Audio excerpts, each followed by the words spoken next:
ça s'appelle de l'abus. Après un classement sans suite en février 2018, Gérald Darmanin fait depuis juin 2020 l'objet d'une information judiciaire pour viol sur Sophie Patterson-Spatz, qu'il accuse de l'avoir contrainte à une relation sexuelle en échange de ses faveurs.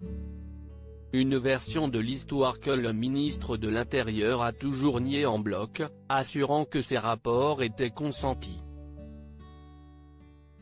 Entendu par deux juges en décembre dernier et placé sous le statut de témoin assisté, voilà que Mediapart révèle toutefois de nouveaux éléments dans cette affaire qui pourraient bien faire chanceler la version du ministre.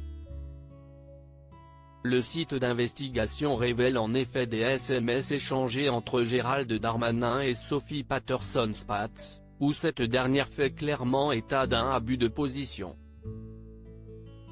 Pour ma part, si est être un sale con, surtout quand on est dans la peine.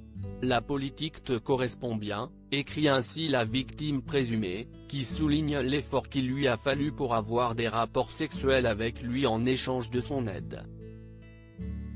En réponse, le ministre de l'Intérieur lui implore de lui redonner une chance, et lui propose à plusieurs reprises d'aller boire un verre tandis que Sophie Patterson-Spatz lui demande d'oublier son numéro. Gérald Darmanin, un menteur et manipulateur. Dans d'autres échanges dévoilés par Mediapart, on découvre les SMS que Gérald Darmanin a échangés avec une seconde femme qui avait porté plainte contre lui pour abus de faiblesse.